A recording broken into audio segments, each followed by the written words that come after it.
This is Open Door with Vince Robinson. In-depth conversations with people who are making a difference in the lives of others here and around the world. Culture is at the heart of who you are. Know your culture, find yourself on Open Door with Vince Robinson.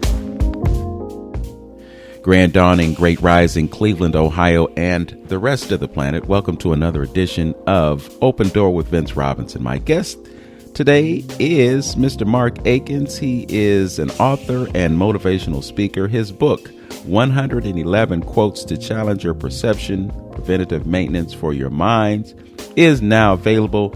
And we're going to tell you how you can get this great book and find out all that you need to find out about Mark. Welcome to Open Door, Mark. Hey, thank you. I appreciate it, Mr. Vince. Yes. Well, you know, this is our second ride around the block. I had you on the show, I think, sometime last year, and you have done so much since then that I thought it would be a good idea to catch up with you and let us know what you've been doing and also tell us about this great book that you've written. So let's start with the book. It's 111 Quotes to Challenge Your Perception, Preventive Maintenance for Your Mind. What was the thing that prompted you to write this book? It's a great question. So what made me write this book is because throughout life, I feel that a lot of the elders would give us quotes that were tidbits of wisdom, and they weren't 100% clear. And so today we do have a great lane of motivational speakers who can give it to you like it is, or you can Google search exactly what you want to know, but you don't really have to think about what someone is saying to you and how it applies to your situation. So, for example, you could lead a horse to water, but you can't make it drink, and you hear something like that and you're like, well, am I the horse or that person the horse or what's the water? And you really think about what it is, how it applies to your situation. And so I just feel like that at this particular point in time, there isn't a whole lot of stuff out there that makes you think. They call it the age of information, but it's really the age of convenience and remembering, because true knowledge in my mind is when you're able to apply what you know, right? And that's how you gain the wisdom through the experience. But just because you can pull up anything on the internet and recite it back doesn't 100% mean that you really learned or you applied any wisdom when it comes down to it. So that's why I wanted to create this book of quotes. These are all my quotes. There's a million cajillion great quotes out here in the world. There really is. And I'm not taking credit away from anybody. But with me being fresh into this game, and I feel like I'm a breath of fresh air, period, as far as what I'm trying to bring to people in my challenger perception ideals. So I decided to go ahead and do it all off my quotes. And I picked the number 111 because it was special to me. The three sequence is something special to me as well. But inside the book, I do explain that. So I don't want to spoil it to everybody. I explain what the meaning of the 111 is and the three number sequence. And I'll go ahead and say that the three number sequence a lot of times is a sign that the universe is trying to tell you something. Number sequences, period. Sometimes it's not just three. And so I wanted this book to be a symbol to people because I feel like it was something that came to me, that was a download to me. And for people to be able to pick this up and skim through, it's not even necessarily going to be a front to back because it's a quote book. But on each page, I have a quote, original quote. I have a perception because I'm all about challenging your perception. And you don't have to 100% use my perception, but it's going to get your gears turning to give you a perception to look at it. And then you help find your own perception. A lot of times when you tell people stuff, they object it. So I just want to give you something to get your gears turning. And then I offer a tip as well on each page. So you're going to get 111 quotes, 111 perceptions, and 111 tips to be able to use. That's interesting. I'm just kind of reflecting as I listen to you describe the book. I'm reflecting on being a student at Kent State back in the day, and I had this issue about writing papers. The thing about writing in an academic sense is that you always have to find someone to say what you were trying to say. So you could have an opinion, and your opinion could be a fact, but it's not really accepted until you say that somebody else said it. So you Mm. so you spend all this time quoting other people to support your argument. I really like the fact that, you realize that your words have power and your thoughts have power, and you can say things just like other people say things that have meaning and have impact.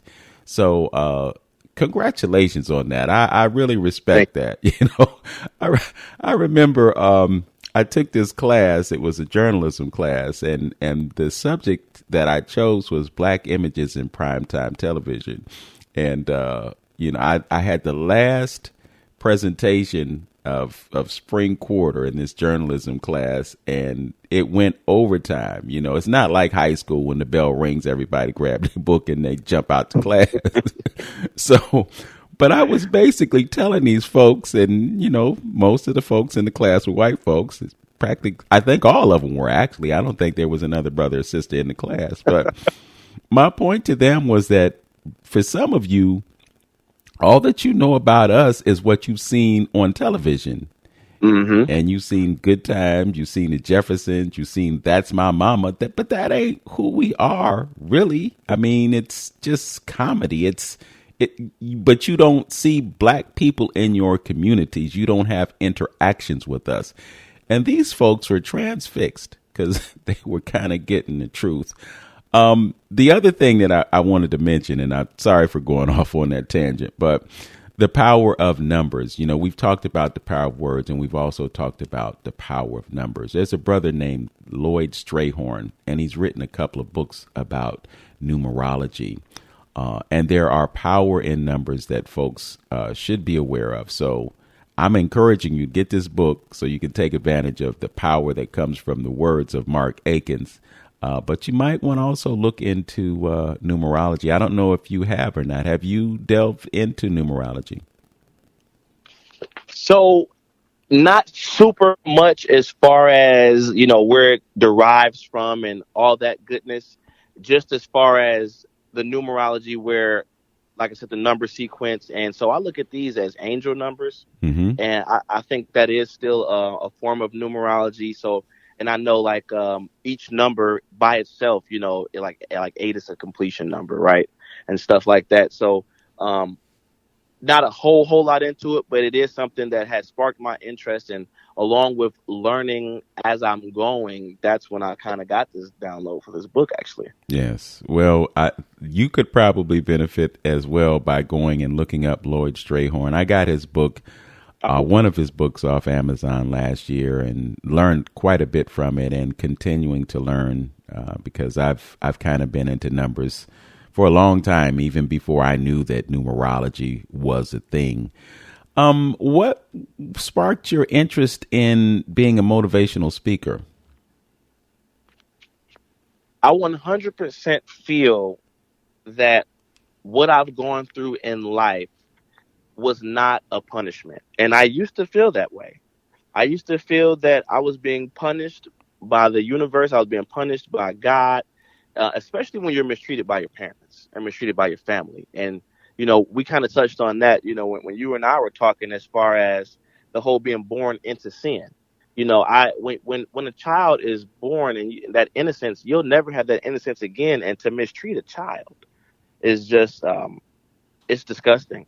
And so when you spend your whole life reflecting on yourself and thinking less of yourself and abusing yourself because other people are doing it, then you end up at the point like we talked about last time where you shoot yourself because you're going to remove this sickness. You're going to remove this plague that is Mark Akins from the world, since everyone shows you that side, that you're nothing or that you don't deserve to be treated as if you're anything.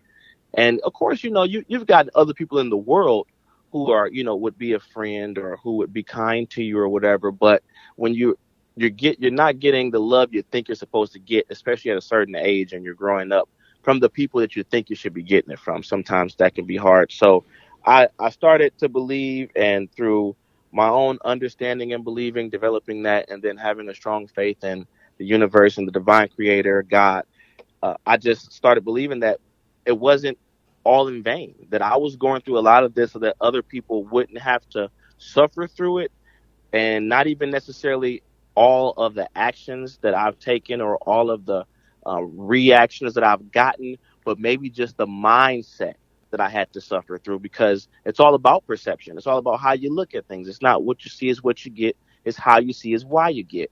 And so if I'm going to be able to use my testimony that has so many incredible, crazy chapters that I've made it through, and be able to help people develop a great understanding of how to deal with their own life through it, then I'm all for it. This is what I want to do with my entire life. I feel like this is why I'm here, to be able to help people with their minds. I think that's one of the worst parts about our community as a people. You know, the Black community is the way we're looking at things and our minds is it's gotten us so paranoid with each other that we are conducting ourselves in a way that we've created racism within our community, and we're killing each other at a more rapid rate than any other race could ever do.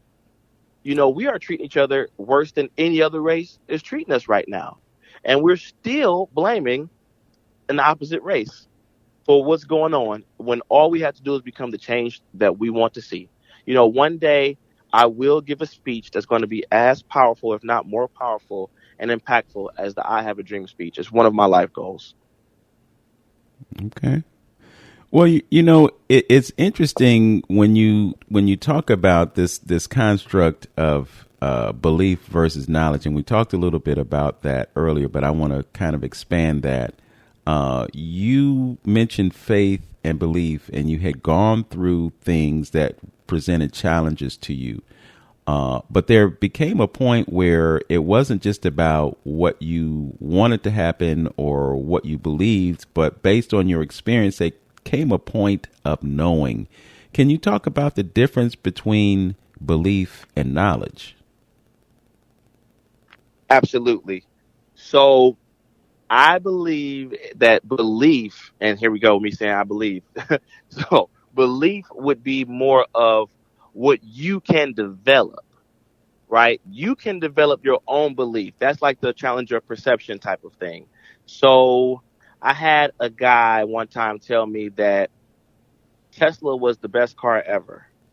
You know, Teslas are everything. Teslas are amazing. And I said, well, if you believe that, then why don't you have a Tesla? And then he come up with a million excuses. And so my end result is you don't believe in Teslas. If you believe this was the best car, you wouldn't drive anything else. If you believe that this was going to be the wave of the future, then this is all you would live by. There's going to be a way. If this is what you truly believe in.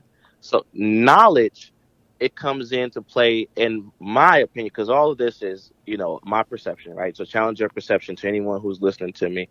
Knowledge to me is something that has to be obtained. You can't create, you know, knowledge of a Tesla. You can't just create that knowledge of what they are, what they're made of, this is something that you have to be able to ingest that's already existent, right? You can create your beliefs, but the knowledge has been created from something outside of yourself until you create, you know, what is going to be something that someone else will be able to ingest as knowledge. And that's, in my opinion, that's what I think the difference is. His book is 111 Quotes to Challenge Your Perception, Preventative Maintenance for Your Mind. His name is Mark Akins, and he's my guest on Open Door with Vince Robinson. This is 95.9 FM, WOVU, Burton Bell Car Community Radio. We'll be right back.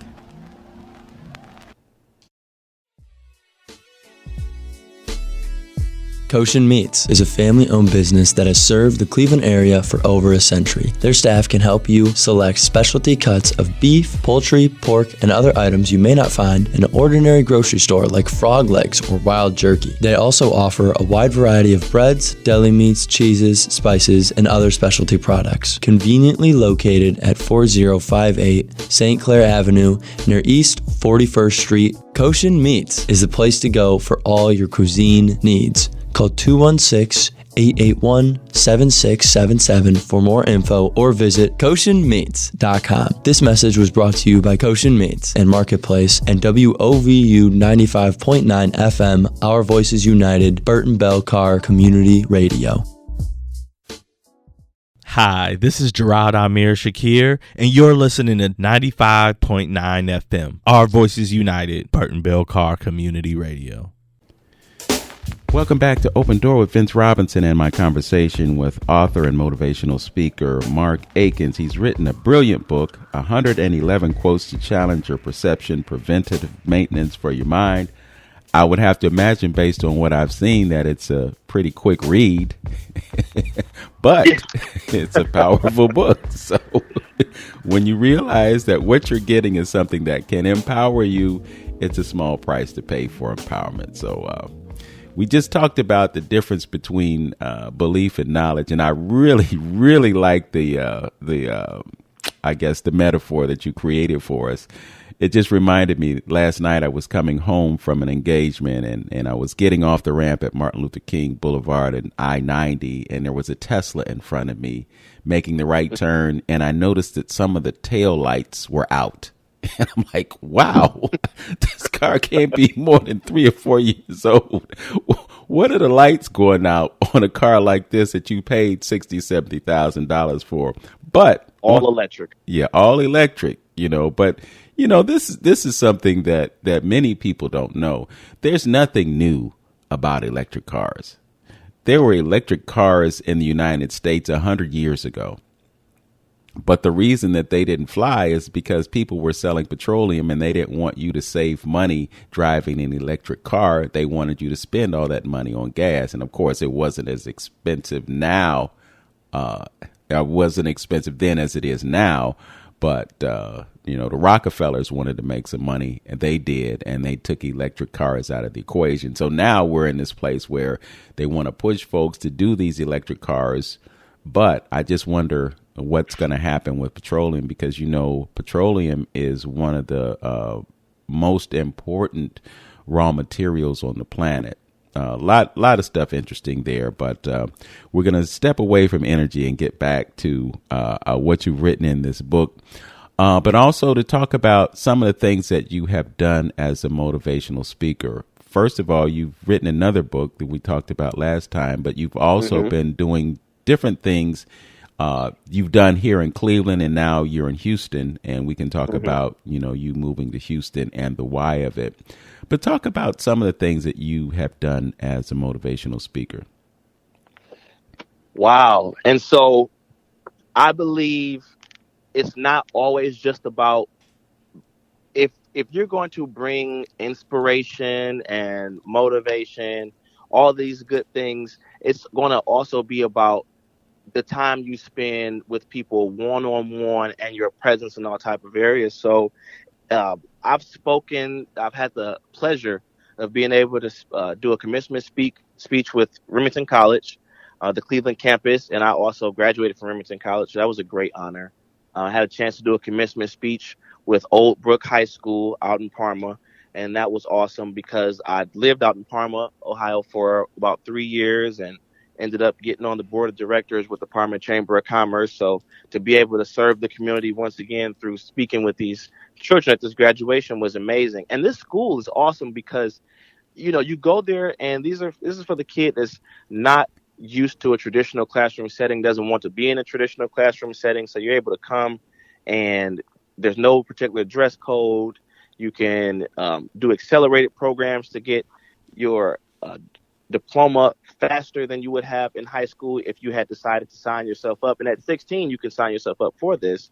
And one of the greatest things at the graduation was they also offer courses you started in like a trade. And so there was one girl that was 18 years old and she graduated with a high school diploma and she graduated with her cosmetology certificate. And she also, they helped her get a lease for her first studio to do her cosmetology out of there. So I don't know very many high schools and programs that are doing something like that. So shout out to Old Brook for that. And I had the honor of working with Jihad Shakur. He's doing great work out there in Cleveland, Ohio. Shout out to Jihad Shakur and Children at Play. If you see those characters in the children's costumes, and I mean, he's got costumes for everything: superheroes, rap stars, Coco Melon for the kids, Spider-Man. It's crazy. And so he's always at the birthday parties bringing the different outfits to the schools and stuff like that. Real solid brother. And he is working with another solid brother that I've known for about 10 years, DJ No Request. Really great guy. And so they're They were working with JFK, and Young Dro has a program called "It Still Takes a Village." How that old saying, "It takes a village to raise a child." So he has the idea that it still takes a village, and I agree.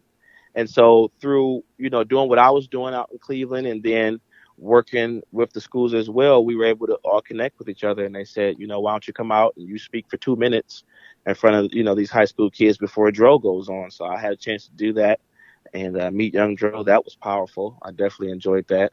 And then, uh, with Maple Heights, I've been able to go and speak in their high school, Maple Heights High School, to the 11th and 12th graders a couple of times. There's a program kind of like what Old Brook is doing, but it's within the Maple Heights High School where kids are able to go and do like a credit recovery course to make sure they get out on time. And so I was able to speak to those kids, and I went through an alternative program like that. So I always have a soft spot for those kids there. Shout out to Rhonda Crowder because I also last year she has a program, Dickens Reads, over at Charles Dickens on 134th First and Corlett.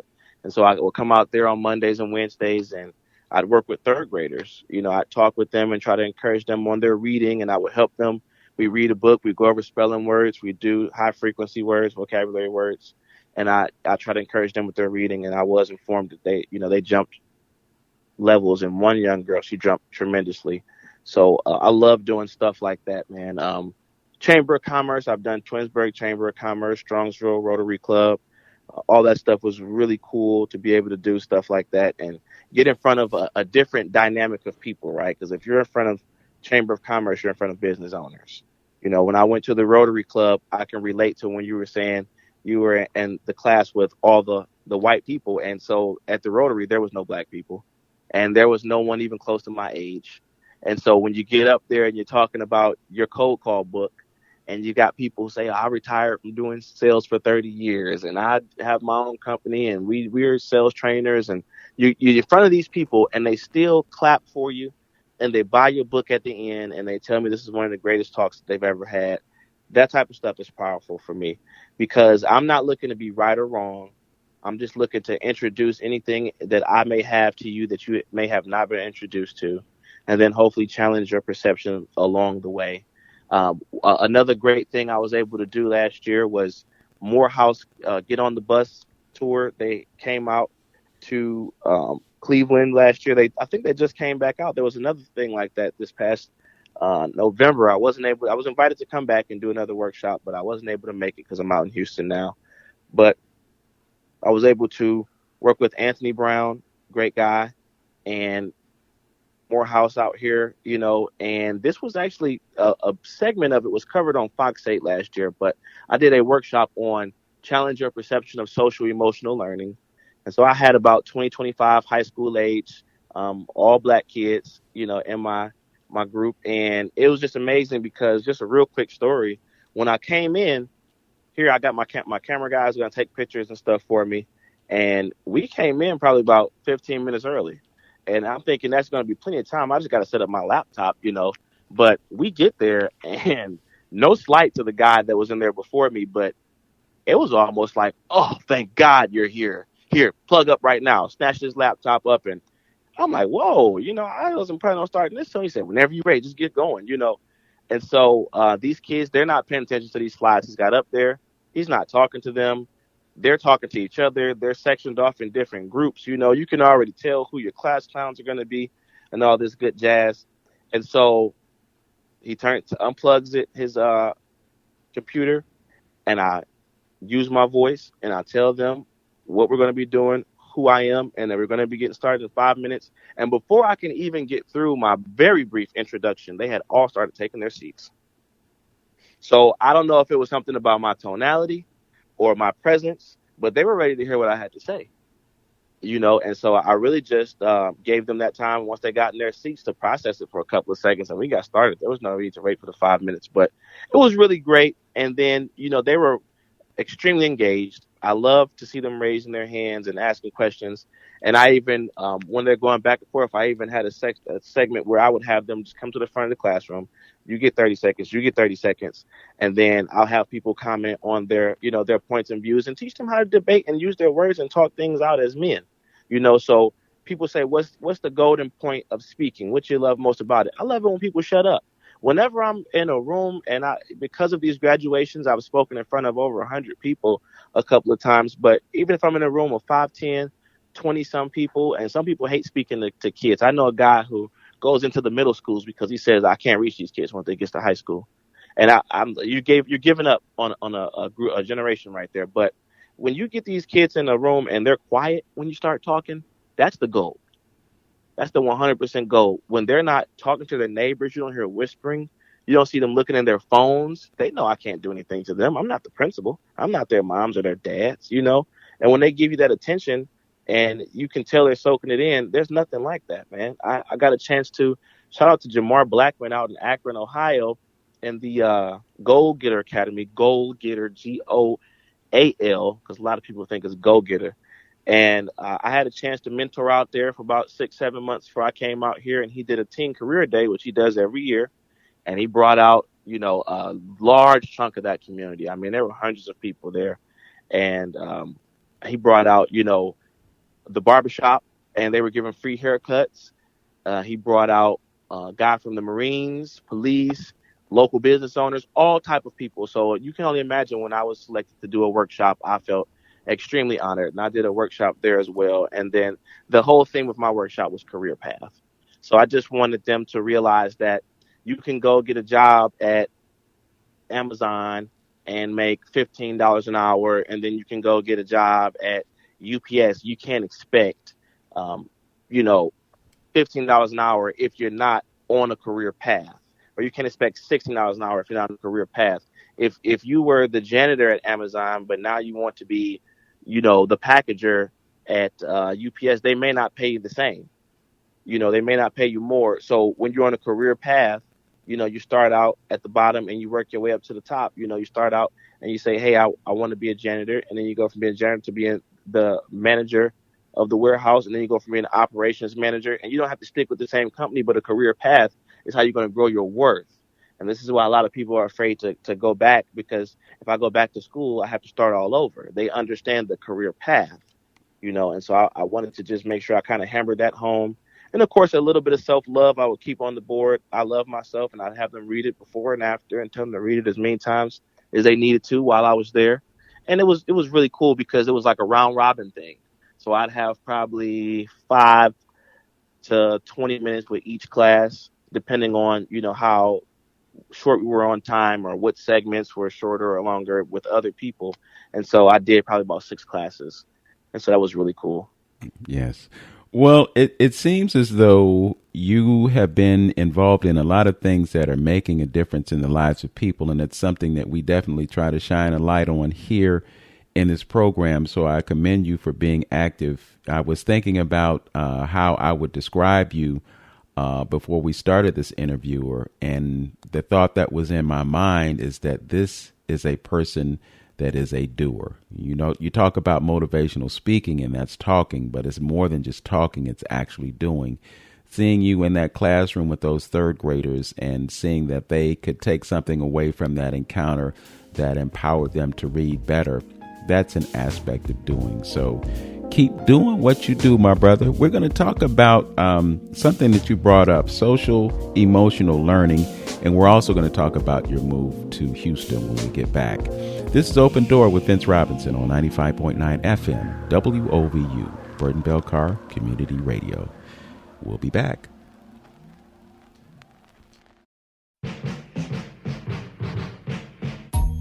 What's happening, Cleveland? This is Detective Felton Collier, and I am the lead public safety recruiter for the City of Cleveland's Department of Public Safety. Are you interested in a job with fantastic pay and benefits? How about a change from day-to-day office life? Look no further, because Cleveland's Division of Police is now accepting applications for police officers. Why not enter the exciting field of law enforcement? We are constantly changing and progressing for the benefit of our communities. The Division of Police offers up to a $5,000 sign-on bonus. The academy pay is almost $25 per hour, and there is tuition reimbursement for those who have completed Ohio Peace Officer Training Academy. Plus, if you are a veteran of the U.S. Armed Forces and or hold a college degree, you can receive additional salary incentives. Call 216-623-5233 to speak with our recruiters, or go to Cleveland, Ohio, cleveland.gov/jobs. Apply today and join our team. This message was brought to you by Cleveland Public Safety Department and WOVU 95.9 FM. Our Voices United, Burton Belcar Community Radio. Ohio, a new choice for Medicaid is here. Anthem Blue Cross and Blue Shield. The name you can trust because we're the plan that plans on everything. From 3 a.m. fevers to life-saving medicines to care wherever you need it, even the unexpected. We've been caring for Ohioans for over 80 years. So choose Anthem for your Medicaid plan. Visit anthemohio.com today. This was brought to you by Anthem Blue Cross Blue Shield Insurance and WOVU 95.9 FM. Our Voices United. Burton Bell Carr Community Radio. Welcome back to Open Door with Vince Robinson and the conversation with author and motivational speaker Mark Akins. Mark, you were talking about something called social emotional learning, and I've had that phrase come up in a few conversations that I've had in the past couple of weeks. I would love it if you could explain to our listening audience what social emotional learning is. So, social emotional learning, and again, I don't ever want people to go back and say you're right or you're wrong. It's all from my perception, and I always want people to challenge their perception. So whenever I tell somebody something, if I'm getting your gears turning, then that's the biggest thing I could ever ask of anyone. But social emotional learning, in my opinion, is when you're trying to identify how you learn outside of just thinking that you're supposed to know 2 + 2 is 4. Or that you're supposed to know when the War of 1812 was by just reading and remembering stuff. That's the typical learning environment. And so one of the biggest things when we were going over this, so I created, a slideshow presentation and all of that. And we went over everything. But one of the biggest things that I wanted to drill home was self-awareness. When you're learning, who often thinks about self-awareness? When you're in the typical classroom setting, when do your teachers or instructors ever want you to think about self-awareness when it comes to you having to learn or ingest any type of knowledge? And what I would do when I'd have these slides, I'd have a definition up there and a few bullet points. And I'd actually, hey, who can I get to come up here and read this? And somebody would actually raise their hand, come to the front of the classroom and read it off to the class. I did everything I could to keep them extremely interacted with this whole thing, and they ended up loving that too. Exactly. But so conscious knowledge of one's own character, feelings, motives, and desires. This is something that I know for sure when I was growing up, didn't even know it existed, never thought about, and was never presented to me. Whoever talks to you like that, when you're growing up, and sometimes no matter what you're going through in life, whether it's the 100% learning academia or whether it's just life, because you're always in a classroom, you're in a school of hard knocks. So when have you ever thought about being self-aware and conscious of your own self and feelings while you're ingesting and learning throughout life in your day, Yes. Well, the other thing that I think about when it comes to learning and education is this idea that one size fits all. Mm-hmm. And children learn in different ways. Sometimes a girl learns differently from the way a boy learns. And there are just differences, and they don't take those things into account. And the children pay a price for that because they don't get cultivated as they need to. I did a conversation with a friend of mine, Oluremi Oliver, who was an educator who taught in Montessori schools, and she talked about the differences in their approach versus the traditional model that they use in school systems like the Cleveland Public School System. And, we see the results of them doing the way they do it. And it's like year after year, the school system gets a grade that's not a passing grade. So insanity, the definition of it is doing it the same way over and over again and expecting a different result. It's not going to change until they change the approach. One of the big issues that I have, and I know this is a tangent, but I'm just going to speak to it. One of the issues that I have with this traditional school system is the lack of arts and culture in the school system. I think all of those students would benefit greatly if they had an exposure to that. Couple of other things. I think that if they could change the food that they're serving these children in schools, you'd see improvements in the quality of their education and the results that come.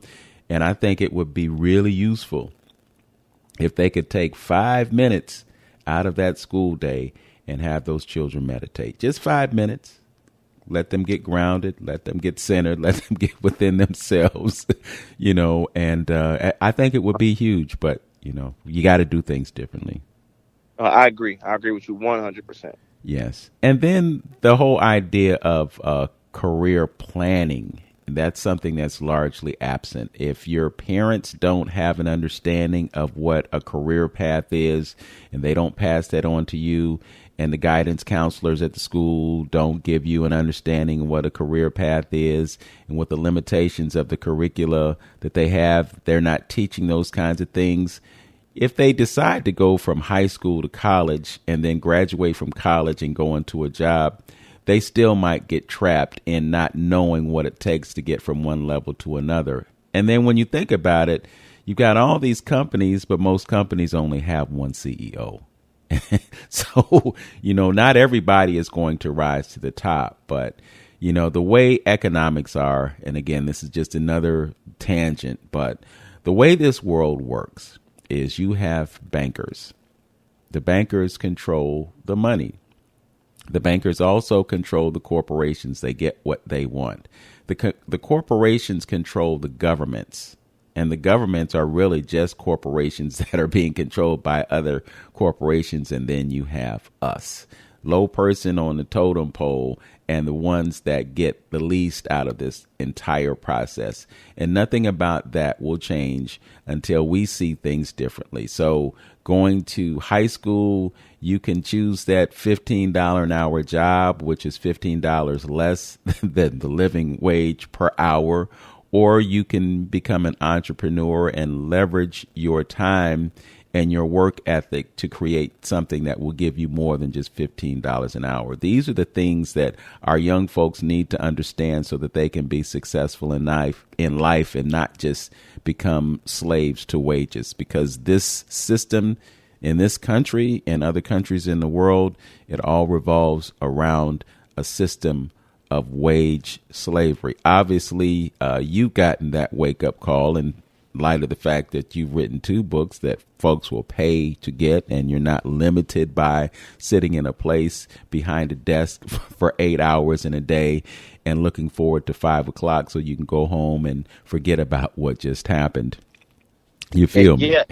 Yeah. And you know what? And I think that's because, so when we talk about the public school system, they say that the Rockefellers were the ones that kind of put that in place. Yep. And so you got John D. Rockefeller, I believe it was, that says he wants a nation of workers, not thinkers. Right. Right. And so my belief and what I am trying to promote is that I want a nation of workers that think, because it's not enough to be a thinker if you have no work ethic, because everybody has $1 million idea once in their life. Maybe 1 million times in their life. I've got guys right now that I've known for years with no job that swear they got $1 million ideas. But what are you going to do to implement those ideas? If you have no work, when I meet a millionaire, I'm going to give them an idea and then they're going to go with it and they'll just give me my kickback. Well, okay. No one's coming to save you. And that's a fact. No one's coming to save you. God bless the child that has his own. So if you're not even after it and won't go after anything yourself or invest in yourself, and investing in yourself isn't always money. It can be time and conscious effort that you're investing into yourself, and that will show sometimes more than the money you've put in yourself. So I feel like even if you got a nation of workers, and like the Rockefeller says he wants, if you got a guy who's been working for your company for 15 years, he probably knows a lot more about your company than somebody that you can let in there who supposedly has 15 years of experience in a position that you aren't thinking on to promote him to. You got a nation of thinkers that work. You got the work ethic, and then you got somebody who knows because they have the work ethic and they have the ideas or they have the intellect to be able to learn and do and level up. They're going to want to take that company to new heights. Nobody's going to want to take it to new heights more than someone who's been in there and who's been seeing it. You shouldn't always have to bring in somebody fresh.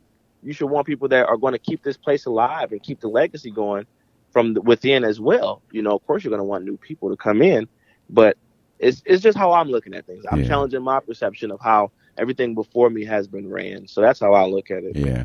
Well, the reality, though, is that the folks at the top of these corporations are always looking for ways to save money. And the sad thing is that they will sacrifice that employee that has 15 years of experience in that position or with that company to hire someone that's younger that they can pay less. We're in this transition right now as we are involved in the fourth industrial revolution. And because of technology and so forth, those Rockefellers don't need the same amount of workers that they had before. So what we're seeing is that jobs are being eliminated. And as a result of those jobs being eliminated, folks are having to pivot to other things. So this is a time where folks are needing to leverage technology to their advantage. We have these conversations about AI, and some people see AI as being evil and some people don't. We interviewed Kaba Kameni on a radio show on another station the other day, and he was basically saying AI is something that you don't have to be afraid of. You just have to be able to use it to your advantage, and that's where we are now. So a lot of these children that are coming up, their challenge is going to be how can they create another paradigm for themselves in light of the fact that workers aren't needed as much as they are today. So, just something to be mindful of right now. I just happen to be one of those people who worked at a company for 27 years, and it's kind of a sore spot for me because I don't want to say that I was forced out, but it was a situation where they created a hostile environment at work. And so they actually did me a favor by making things the way they were, because that's all I needed to say, well, I don't need to do this anymore. And so I stepped away. Once upon a time, I used to say I retired. I don't say that anymore. I just say that I quit my job. And, now the beauty is I get to live my best life. Mark, you decided to leave the Cleveland area in light of all the things that you were able to accomplish and things that you were able to do here. And you decided to go to Houston. What precipitated the move, and what did you move to? So that's a great question, especially because we were just talking about like the workers and all that good stuff with the jobs. So believe it or not, I was working for Brewer Garrett last time. There was a company that I had cold called on because I'm Mr. Cold Call, right? And I cold called on this company, and we actually started doing work with them, but it wasn't directly my department that was doing work. I basically developed relationships at this company with some people and presented myself to be reliable and responsive.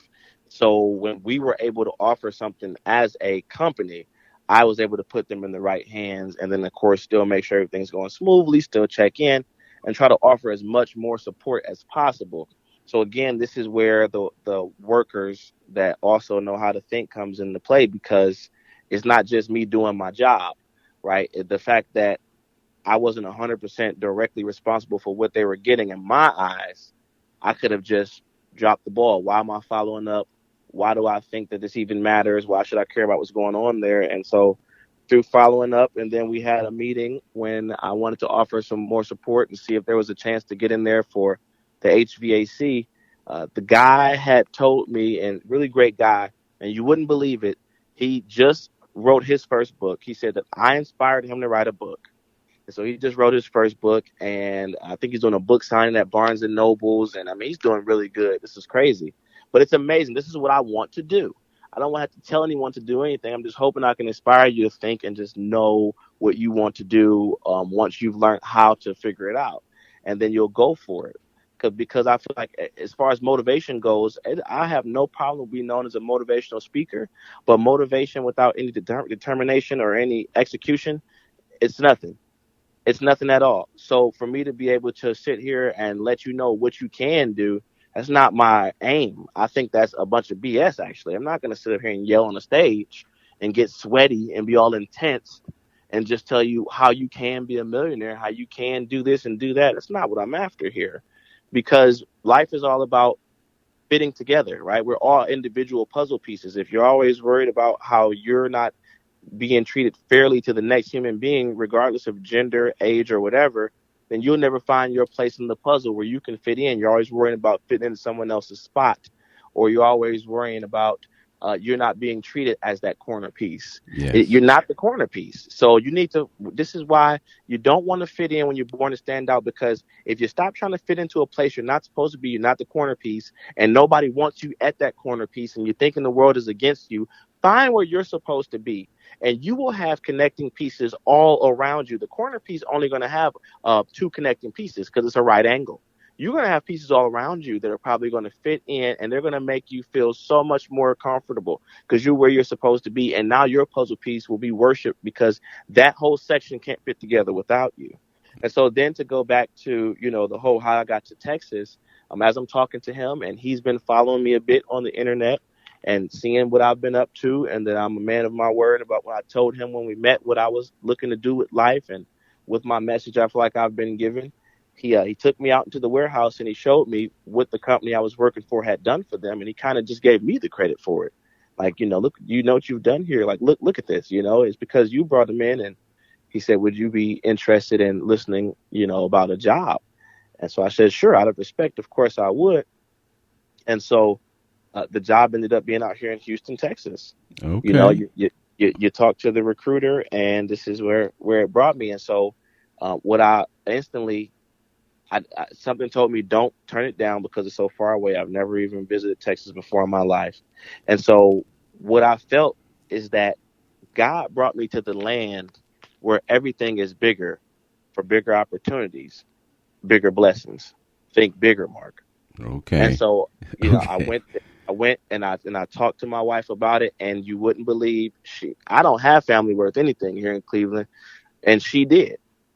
And she was, okay, let's do it. It was all signs point to go. And no matter what I was going, and it happened so fast. So they say money loves speed, success loves speed.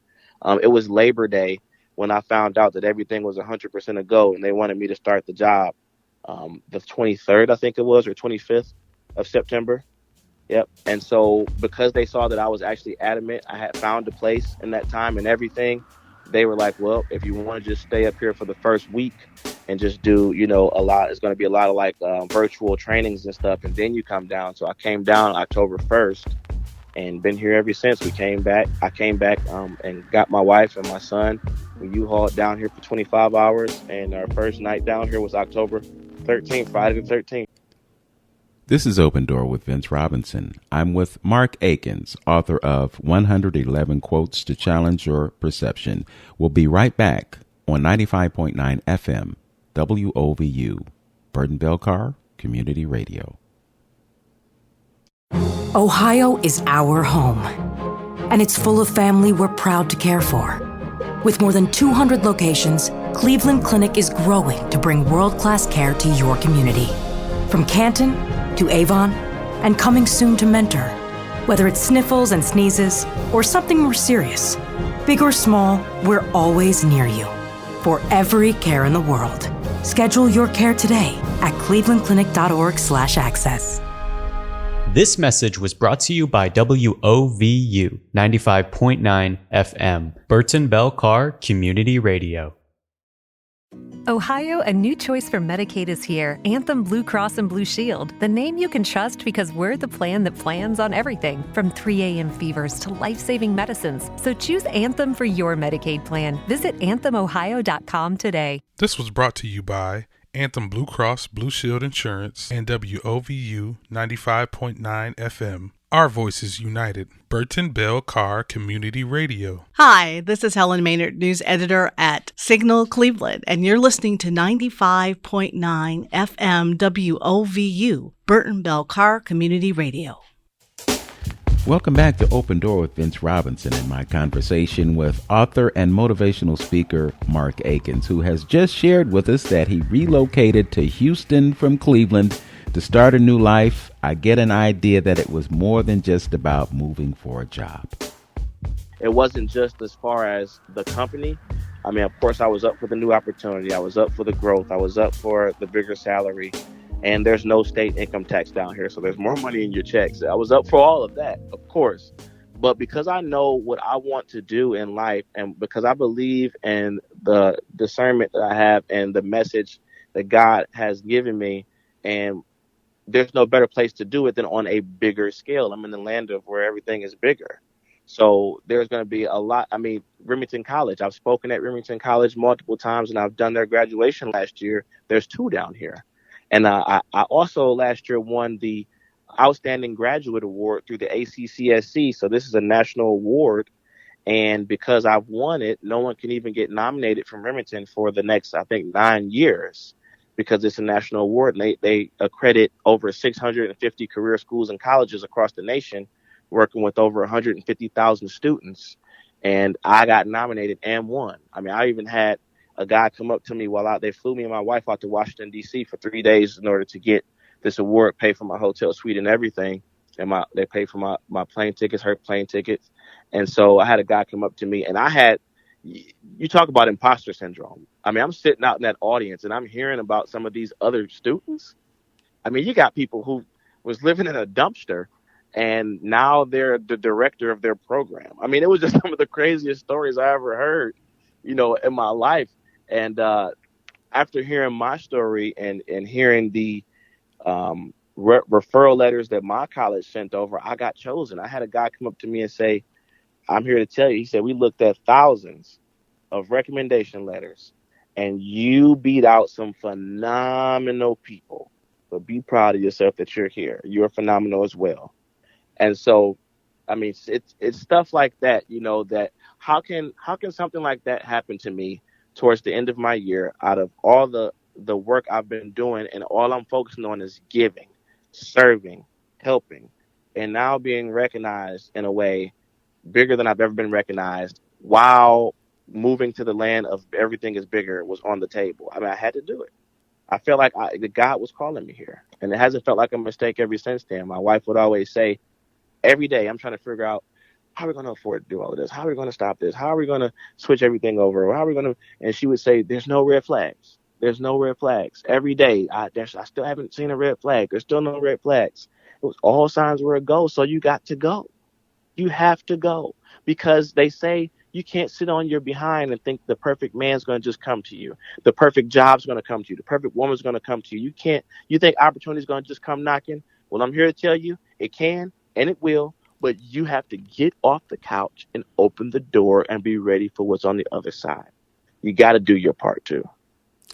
That's amazing. So now you're in the land where everything is bigger than it is in other places. How have you managed to transition from up here in Cleveland, where we see snow every once in a while and we deal with that lake effect stuff, to being in a place where it's pretty much hot all year round?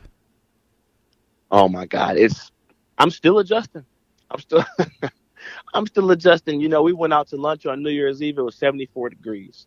And I have never known anyone that has been to Texas. And they have palm trees out here in Houston. I didn't even know that. So the experience has been rewarding immediately, just because my son has turned 1 year old November 15th, and he gets to see palm trees, something he would never have seen. I was 28 years old the first time I saw a palm tree, so I was so happy to be able to, have that experience for him, have that experience for my wife, and to be in a different place. And we love to explore and drive around and all that good stuff. And now I'm able to explore a new uncharted land. So as far as the weather goes, I mean, this has been phenomenal to adjust to this. There was not a lick of snow on the ground for Christmas. I think we were about 75 degrees around Christmas time. And there still is perks to being out here. Some people say, oh, it's not going to be like Christmas if there's no snow. Well, there's not always snow on the ground for Christmas in Cleveland either. So you got to challenge your perception of that. But as far as, getting involved with my community and starting to plant my roots in my career with my speaking and all that. So it has been amazing so far because when I was in Cleveland, I was a member of the 100 Black Men of Greater Cleveland. So shout out to 100 Black Men of Greater Cleveland. They do phenomenal work, real men giving real time. And so when me coming down here, I had to transfer to 100 Black Men of Metropolitan Houston. And so in order to transfer, of course, the head of the 100 Black Men has to send over a letter. I forget who else has to send over a letter. And so I got to go to their general body meeting. I actually got down here in time to go to their gala. I bought a ticket, but we got down here October 13th. Their gala was on the 14th. I was not able to make it after driving 25 hours and moving everything in myself. I moved everything out of my old place by myself, everything in here by myself, and we're on the 3rd floor of a brand new apartment development. So it was also the land of brand new to come down here, and everything is brand new in my apartment. And so in order to be able to come down here, and I didn't have the strength to go that next day, so I just sent the email and asked could that, that just be a deposit, not a deposit, but a donation, even though I wasn't able to make it. And so I was able to attend their general body meeting, and I found out that when I got introduced to the other members in that room, I had a national recommendation as well. And I don't know where that came from, but that's a phenomenal thing. So I've already got my feet wet there, and they've had an event already. When I went out, was able to not formally speak, but there was a networking part of it before the actual event. So I was able to get in front of about 7 or 8 young Black teenagers. And not only was I able to talk with them, but I encouraged them to network with one another. And I think that was one of the greatest things. What we did was I asked them all what they were going to be, and I was so thrilled that nobody said rapper. And not for anything bad, but it's just that that's all you hear these days. And so nobody wanted to be a rapper, and nobody wanted to be the same thing. So what I did was we put on our imagination hats, and I told them how we'd all build a new community. And so, you're going to be the doctor in the community. You're going to be the psychiatrist, and you're going to be the pharmacist. And so when we had a reason to network with other teen boys, because, well, what do you want to be? Well, I want to be a veterinarian. Oh, we need a veterinarian for our village. What village? Well, we all got a village together. And that's how I brought them together. And you look up and you see me with all these teenagers standing around my table, and that's what we were doing. So I was able to do that. And then right now, just networking with some of my brothers from the 100 Black Men. I wish I could remember this organization. I attended a breast cancer podcast. It was a live podcast just to go support them, shake some hands. And so I'm still getting in the community. It's still a process, but I've only been down here for a couple of months. So I feel like that they're as receptive as you want them to be down here. The Southern hospitality is real, and it might be the weather, or it might just be, just being in a different geographical area. But people have definitely been welcoming down here, and I'm grateful for it. Well, I'm going to tell you to enjoy those mild temperatures while you can, because I promise you, when April and May roll around, oh man, you're going to be roasted, my brother. Real quick, tell folks how they can get your book, 111 Quotes to Challenge Your Perception, Preventative Maintenance for Your Mind. Absolutely. You're going to be able to get this book on Amazon.com. Just log on there. And also my first release, Challenge Your Perception of Cold Calling. Don't let anxiety hold your success ransom.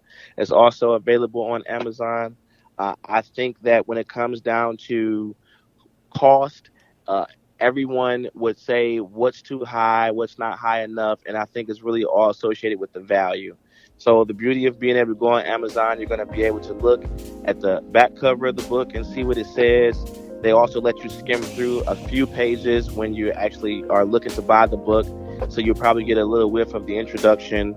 And I 100% believe that the investment is going to 100% be worth the value you're going to get from you. It may even be more value you get from this, to be 100% honest. Absolutely. It's a small investment to make for such a great return on it. So go ahead and get the book, folks. It's called 111 Quotes to Challenge Your Perception, Preventive Maintenance for Your Mind. Go ahead to Amazon. Mark Akins, thanks for being my guest on Open Door. Thank you very much, Mr. Vince. I love what you're doing here, and I'm extremely grateful that you had me back on. All right, my pleasure. All right. And to those of you who are listening, as always, know yourself, love yourself, be yourself, and make today your best day. Peace.